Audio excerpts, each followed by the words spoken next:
So I got pictures for like the first 10 or so. I'm very excited about that. I will be putting pictures in this before I post it. Because this is a really good teaching.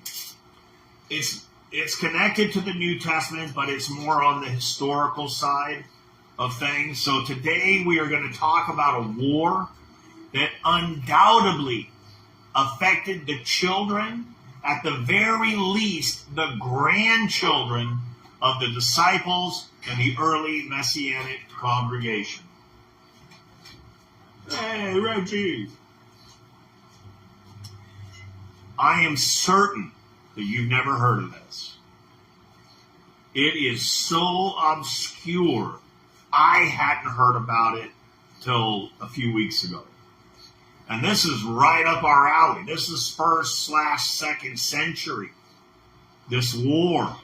And we're going to find out how important this war was. So you've never heard of this. I even told people, I even sent it to you guys. I said it has to do with the Bar Kokhba War. Do you remember that? Yeah. And if you went home and searched out what happened around that, you would not have found this. It is so obscure. I hadn't until I came across it recently in my studies. It is one of the most obscure chapters of Jewish history. Yet it set the stage for the events that followed. So, Emperor Trajan's expansion, go back to the time of the Romans, his expansion began with the Dacian Wars. This is 101 to 106 AD. Dacian basically means Romania. Okay? Modern Rome, what it would be today, Romania. He was moving east. Okay? He secured vast resources, boosting Roman wealth and morale. This is after 70 AD, right? After the destruction of the temple. Okay? Before this war that we're talking about today. So Rome's becoming more, they really got hit hard in 70 AD, but now they're growing, getting bigger. And of course, that would do a lot for the morale of the Roman people, the Roman government. They're like, wow, we're on fire, right?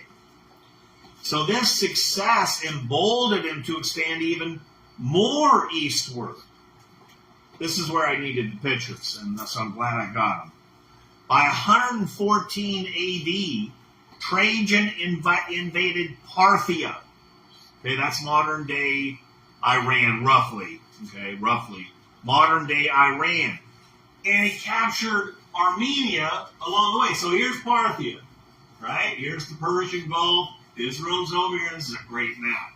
So they're coming through here to get to Parthia, and they overtook Armenia, and then Parthia all the way up to the Parthian capital, which is right here. And I don't know how to pronounce that one, so I didn't put it in there. I think it's Ctesiphon. It's what I think, but I haven't checked it. Like I say, I haven't polished this up. But you see where it's at roughly. This was the capital. So the Romans are moving out and taking all that area. This is the wrong stick. Where's my... Oh, here it is. This is the better one. I don't know if you can see that on mine. So this is Parthia. That up there is Armenia. So these expansions brought the empire directly into regions that were populated by large Jewish communities. In fact, this war happened in those communities because they had so many Jews in them. Okay? So in creating the new provinces of Armenia, Assyria, Mesopotamia, Roman rule extended over diaspora Jews. Diaspora means any Jews living outside of Israel, right? So it extended their rule over all these Jews, especially those who had lived a long time under the Parthian governance. Think the Magians, right? This is only 100 years after Yeshua. right? You remember the teaching we did on the Magians, the Magi? They were super powerful in Persia back then, right? They called them the kingmakers. So now they're under Roman. They destroyed our temple. Now they're over us in Persia. Imagine what they were thinking. Roman culture, assimilation policies like taxation against them, right? These guys have destroyed our temple, right? Imagine, I'm trying to get you to think of the frustration that they're experiencing. And military presence. It exacerbated tensions. Jewish populations already wary after the destruction of the Second Temple, they were feeling increasingly marginalized. More and more and more. Okay? The growing unrest would soon ignite into an open revolt. Okay? This was 17 years before the Bar Kokhba revolt. Just 17 years. Right? And this war was called the Quitos War. You never heard of that, have you? The Quitos War. I hadn't heard of it. There is a small book on it. This is the one I showed here. It's not much information. It's very small. You can even go on, you might even find a page on it. I think I found a page on Wikipedia about it. And that's about it. I never heard this from my yeshiva. I never heard this from anybody when I was living in Israel. I never heard this in seminary, of course. But here it is. I was stunned. I'm like, how do I not know about this? And it's a big deal. Under Parthian rule, Jewish communities enjoyed relative autonomy, with institutions like their synagogues thriving there in Persia, underneath the the Magians and all. We did all very, very well. However, Trajan's eastern conquest disrupted this balance. As Rome annexed Mesopotamia and Syria, Jewish populations faced new pressures. Roman governance brought increased taxation, expectations of loyalty to the emperor. Remember, they're supposed to do sacrifices. He's a god, right? Imagine how the Jews are feeling about that. They're not thrilled. Plus, the memory of the Great Revolt in 70 AD, this all still lingered. And now the Roman legions are here, and they're occupying their lands. In Alexandria, Egypt, and Cyrene, Libya, tensions escalated as Greek and Roman populations clashed with Jews. Now let me set that up for you. So we're going to be talking about how the Jews fought with the Greeks. They'll even say Greco-Roman, right? Greeks and Romans. And we're going to talk about how they clashed in these different countries. We have to understand, let me do the setup for that. What the Romans did is they took a lot of their people and they put them in these different countries to settle them. Okay? So when it says Greeks and Romans, you're like, well, why are the Greeks and Romans fighting with the Jews in Cyprus, for example? It's because the Romans had taken and put people there and have been there for quite some time. So what I mean, when you read about this, what it means is the administrations of towns, the elite of the towns, these were all Greco-Roman. Remember, when the Romans came through and the Greeks came through, they Hellenized all these other countries, right?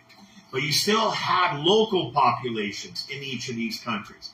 I'm not talking about the local populations here, okay? I'm talking about them fighting with the elite, the the overseers, the political people, the rulers, and the Romans themselves. Okay? So I just want to set that up so you know we're not fighting with the locals here. That wasn't the problem. So the diaspora began to feel increasingly alienated, fostering anger and a desire to resist Roman rule. These tensions would culminate in the coming revolts, the Kitos War and then the Bar Kokhba War as well. So this Kitos War erupted in 115 AD. So it's really this war started 45 years after the destruction of the temple. So people that had seen the temple destroyed, or had relatives in Israel who had seen the temple destroyed, or when they went there to do their pilgrimages, there was no temple. Those same people are now saying we need to revolt. In Jewish consciousness, 70-year cycles often carry symbolic weight. So the Bar Kokhba War was 70 years after the destruction of the temple. Am I saying that right? 70 years after, yes, 70 years after the destruction of the temple. So the reason the Bar Kokhba, and you've learned this in the other teachings, is that when that 70-year mark hit, the Jews are like, it's 70 years, this is the time. Bar Kokhba rose up, we're like, he's our general in the beginning. This is how we felt. And so 70 years is a big deal. They think that's the time. It's not just because of the temple. You got to remember the Babylonian exile. Do you know how long that lasted for? 70 years. 70 years. It's a big number to Jews. There's good reason to believe that when we get near the last days, that number is going to come up again. It's going to come up again. I don't know how, but I'm sure it's going to be in there somewhere. Quite possibly between the Syrian War and the first of the last three battles of the Daniel 7-year period. But I guarantee that number is going to come up somewhere. I don't know where, but it will. Because it's so important in Judaism. So anyways, think of the Babylonian exile. By the early 2nd century, a new generation had risen, with memories of the previous revolts still alive. Many recognized that in just a few decades, another 70-year marker would arrive. So now they have this prophetic hope, generational renewal. This was all stirring in their hearts. As tensions with Rome grew, after decades of occupation, taxation, cultural pressure, the timing must have felt ripe for another fight. In this atmosphere, hopes for redemption and memories of past struggles intertwined. So the first major outbreak occurred in Cyrene, modern-day Libya. This is where it sparked. Nobody knows what the spark was. Like I say, there is very, very little written about this, which we're going to talk about near the end. That raises some suspicions concerning who was involved in it. But the major outbreak occurred in Cyrene. This is located in modern Libya along the North African coast. Many believers are surprised to learn how large the Jewish population was there. Jews had lived in Cyrene for centuries. This is one of the biggest populations. There's 3 major populations outside of Israel, and this is one of them. This goes back clear to the days of Alexander the Great, when we started to grow in Cyrene. By the 1st century, Cyrene was home to one of the largest Jewish communities in the diaspora. In fact, visitors from Cyrene were present in Jerusalem during the events that were recorded in the Gospels and in the book of Acts. You don't remember Simon the Cyrene? He was from there. Okay? He was the man that was compelled to carry Yeshua's cross. He came from that region. For generations, Jews and Greeks, when I say Greeks, we're talking about, again, administration, right? These communities that had been placed in different countries, they didn't get along. Jews and Greeks did not get along. Greeks, Romans. But we did live side by side with them in Cyrene. But relations were not always peaceful. There was economic competition, political disputes, ethnic tensions. These all periodically erupted into violence. The destruction of the temple in 70 AD only deepened the frustrations of many Jews throughout the empire. This is the last picture I have, so there won't be pictures for the rest of this. Eventually, I will put some in. But now, decades later, Roman expansion into the east, combined with the heavy taxation and the resentment that we had towards the Romans, it created a volatile situation. So, in 115 AD, we don't have the exact date, but right in that period, that tension exploded into open rebellion. Ancient sources describe widespread fighting between Jewish and these Greco-Roman populations throughout the whole region. Exactly how the violence began remains unclear. We don't know, but I'm going to give you my suspicion at the end. Ancient historians often wrote from a Roman perspective. The only way we know about this is from the Romans.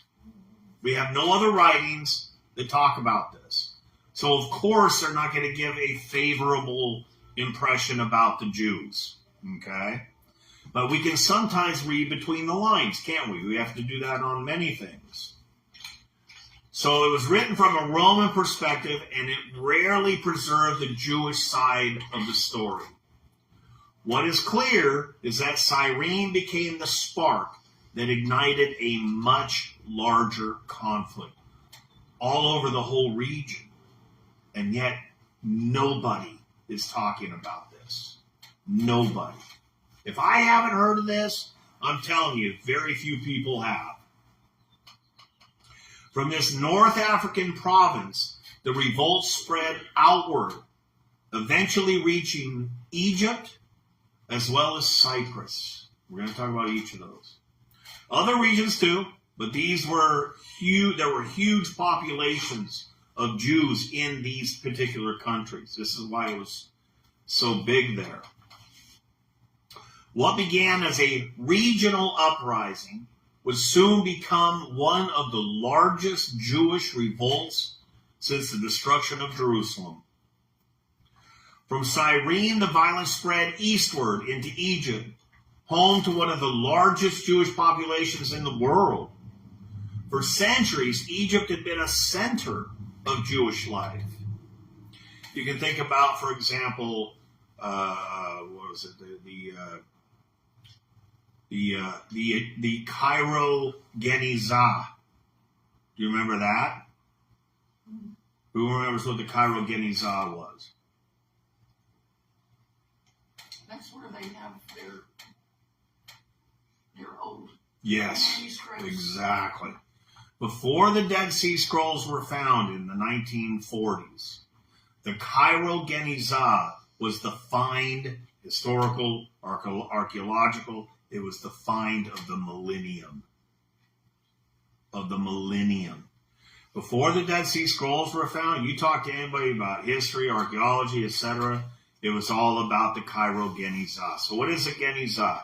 So in synagogues, they have usually, like we have a box that we put them in, but oftentimes in the old days, in the walls, they'd have a hole in the walls. And if you had any old books or any old scrolls or any old papyrus that had the name of Hashem on them, you wouldn't take them and throw them in the garbage. You take them and put them in the walls of the local synagogue. Well, over years, many years, that's one of the ancient synagogues there, that got covered up and nobody even knew it was there. So years later, somebody discovered it, and then they saw all these old scrolls and papyrus and different pieces of history that we had lost. We didn't even know about a lot of this stuff back then. So that was the big find. So think about, Egypt had this huge Jewish community there. So there were lots of books and papyrus and so forth. It was a massive Jewish community there. So the city of Alexandria, which was founded by Alexander the Great, it contained a particularly large and influential Jewish community. Remember, we also had a large library in Alexandria. It's a famous library there. So Jewish merchants, scholars, craftsmen, and civic leaders played important roles in the city's economy as well as their culture. Alexandria was also home to a long history of tension between Jews and their Greek neighbors. Because all these things, they were living close to each other. We'd been there for thousands of years. Now the Greeks were there, so there was tensions. These disputes were not new.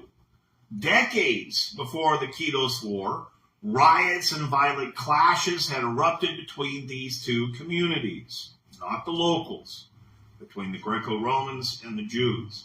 Each group competed for influence, political representation, and economic opportunities for jobs. Roman authorities often found themselves caught in the middle of these disputes between the Greco-Romans, and so you had the Roman military, those authorities, they would have to come in and deal with these two communities fighting against each other. And of course, whenever they did that, guess who they favored? The Greeks. The Greco-Romans. When news of the uprising in Cyrene reached Egypt, existing tensions quickly intensified. Ancient sources describe widespread violence throughout the whole area. Unfortunately, most surviving accounts were written by non-Jewish historians, leaving us with only half of the story. So we do know that fighting broke out in Alexandria and then other Egyptian cities. And we also know that the conflict became severe enough to threaten Roman control. Well, this is a big problem in Egypt, right? Because Egypt supplied much of the grain to the rest of the Roman Empire. So what had begun as a regional rebellion was now becoming a major crisis. Egypt was one of Rome's most important provinces, supplying grain to much of the Mediterranean world. So any disruption there immediately attracted the attention of the Roman authorities, not only in Egypt, but clear back to Rome. And for them, it guaranteed a strong military response. So the revolt soon after all this, it's all blowing up everywhere. Then it moved to the island of Cyprus. I wish I had a map for that. You guys know where Cyprus is? So it's in the Mediterranean. I mean, you could almost row to it from Israel if the weather permitted. It's a big island in the middle of the Mediterranean.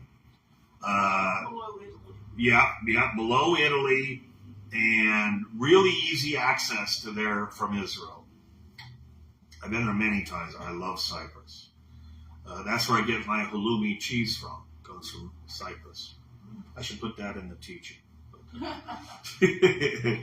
So the revolt then spread to Cyprus. It's also one of the places that Paul went to. He went to Cyprus, to Paphos. Yeah. So like Cyrene and Alexandria, Cyprus contained a significant Jewish population. Why? Because it was so close to Israel. And they had lived there for generations. That's why Paul went there. He thought he was living in the last days. He went to every place where he could in that region to tell the Jews, hey, we're living in the last days. Let me tell you about Yeshua, da-da-da-da-da-da. So the island occupied a strategic position in the eastern Mediterranean, and it served as an important center of trade and commerce. Well, we're all about that. Jews are all, especially then, we were all about trade and commerce. So of course there was a ton of Jews there. We found synagogues there in archaeology. It's full of Jews. So Jews, Greeks, Romans, and other peoples lived there, as well as the locals, side by side under Roman rule. Ancient sources tell us that the rebellion in Cyprus became particularly severe. Cassius Dio, you've heard me quote from him before, right? He was a historian that lived during that time. He records that a Jewish leader named Artemian emerged, kind of like the Bar Kokhba of Cyprus, okay? He emerged. This is one of the few names that we get. And that Jewish forces gained control over portions. We took over part of the island. It's a big island. I mean, it's not big like, like Vancouver Island, but for that area, it's a big island. I wish I had a map I could show you. But we took it over. As with much of the Kinos War, the details are difficult to reconstruct because nearly all of our surviving accounts come from Roman writers. We do not possess the Jewish side of the story. We don't have it. One interesting pattern appears throughout the revolt. The violence does not seem to have been directed primarily against native populations. And that's what I've been saying through this whole thing. It wasn't about the natives. It was about fighting the authority, the Roman authority, okay? And the peoples that authority put in these countries. That's who the problems were with.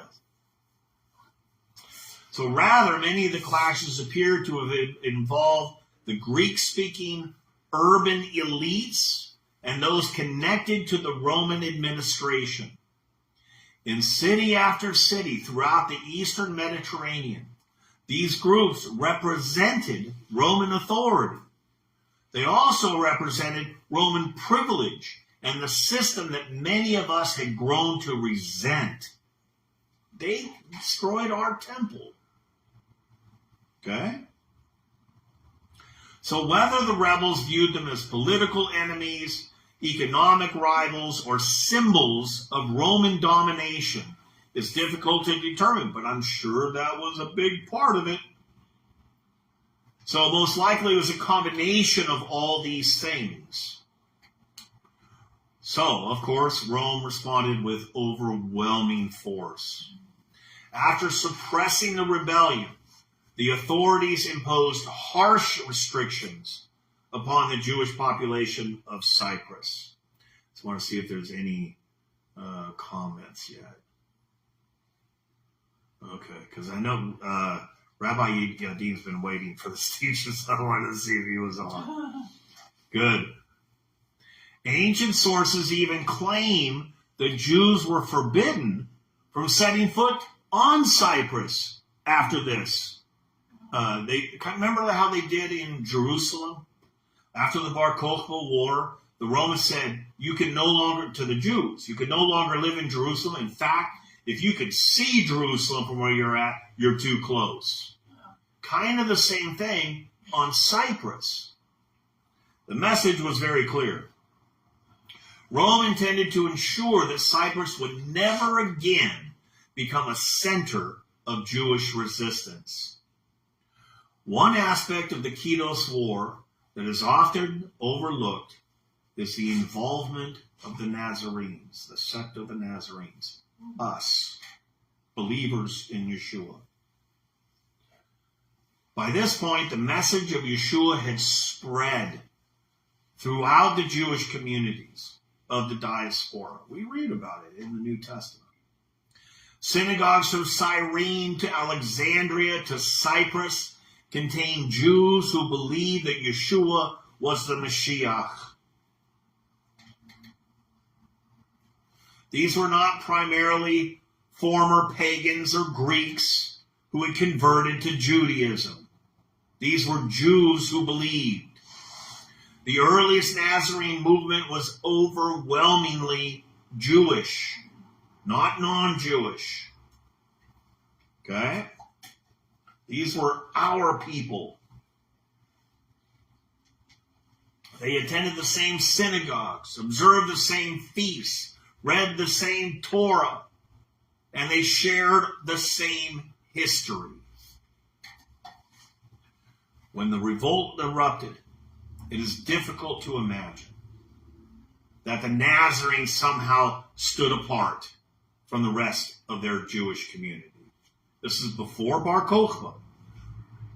They lived in the same cities, faced the same pressures, paid the same taxes, suffered under the same Roman system. The men who fought, the families who mourned, and the communities that endured hardship undoubtedly included believers in Yeshua. The Kinos War was not some distant event occurring far away from the Nazarene movement. It affected the very communities where the message of Yeshua had taken root. Nazarene families would have lost fathers in this war. They would have lost sons, brothers, friends, rabbis. This very much affected them. They would have witnessed the same destruction, the same Roman reprisals, and the same suffering as their fellow Jews. This makes what happened only a few years later, right after the destruction of the temple, it makes this even more tragic. During the Bar Kokhba War, later on, many rabbinic Jews turned against the Nazarenes because the Nazarenes refused to recognize Bar Kokhba as the Mashiach. You know that story. Yet only a short time earlier, these same communities had suffered together under Rome in the Kinos War. This war happened. We were involved. 15 years later, whole different story. Whole different story. We shed blood together with our fellow Jews during this war. We had buried our dead together. We had endured the consequences of rebellion together in 70 AD. Okay? The Kinos War reminds us that the divide between the Nazarenes and the rest of the Jewish war, it didn't appear overnight. We were fighting with them in the Kinos War, while they still harbored some of this resentment towards us. It happened over like a 15-year period or so. The absolute separation came later at the Bar Kokhba War. And it came at a great cost to both sides. During this war, the Kinos War, it ignited in Cyrene, spread to Egypt, next to Cyprus, and we were right there with our Jewish brethren fighting. Right there. Cassius Dio dramatically claimed hundreds of thousands of Jews perished. He says 240,000 in Cyprus alone. This is a huge war. Now, some scholars say that those figures are exaggerated. Even so, the violence and destruction were real, and they left deep scars. That balanced perspective, acknowledging both ancient claims and historical reality, it helps us grab the significance of this war. It was huge. It was huge. Lucius Quietus, he was a Moorish, you know who the Moors were, right? They were part Arab, Muslims. They were Muslims. No, were they Muslims? This is before Islam. Anyways, he was a general for the Romans. Lucius Quietus.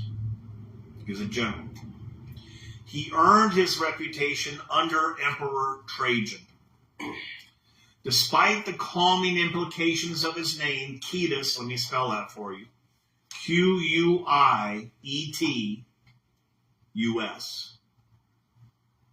Quiet with us at the end, quiet. But it's pronounced Quietus. That's who this war is named after. But that's where we get the word quiet from. It's from this general. His name is, in the Greek, it's Quietus. He earned this reputation under Trajan. Despite the calming implication of his name, quiet, Quietus led a fierce campaign to suppress the Quietus War. After the revolts erupted in Cyrene, Egypt, and Cyprus, Quietus was dispatched to Mesopotamia to start to quiet this. That's where we get the word quiet from.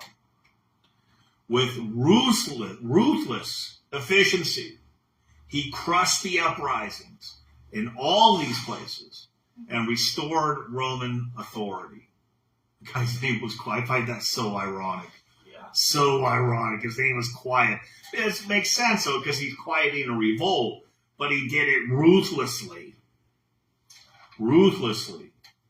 And the war was named after him. Though Cassius Dio may have exaggerated the numbers, Quietus's campaign left devastation across the diaspora. With no iconic Jewish leaders, the war suppression was a stark display of Roman might. So why is this important as far as the numbers go? Because imagine, okay, in 70 AD, we lost a lot of people. A lot of people. Then comes this Quietus War. We lost a bunch more. Then came the Bar Kokhba War, and we still almost won.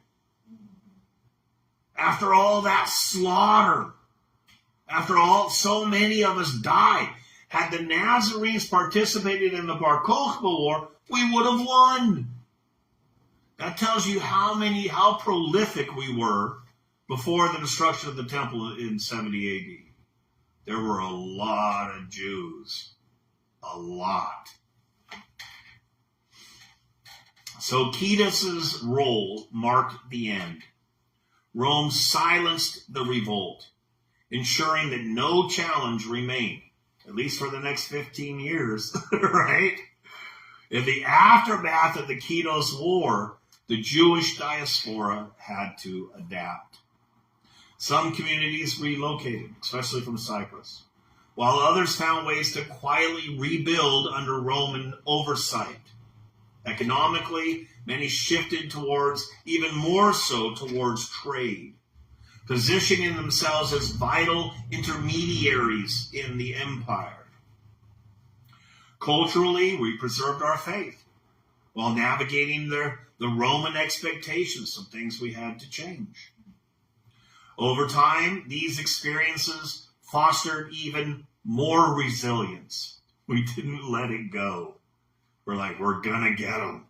We're going to make them pay for this. Shaping a diaspora that could not only survive, but even once again thrive. The scars of the revolt, though, remained.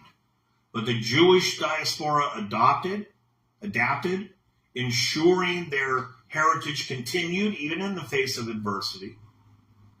Following the Quietus War, Jews in Judea were left wary, witnessing the devastation abroad. So imagine the Nazarenes in Israel.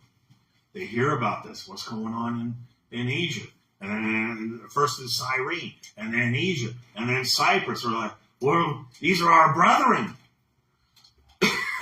So that got them all stirred up. And that's why that led to the Bar Kokhba War.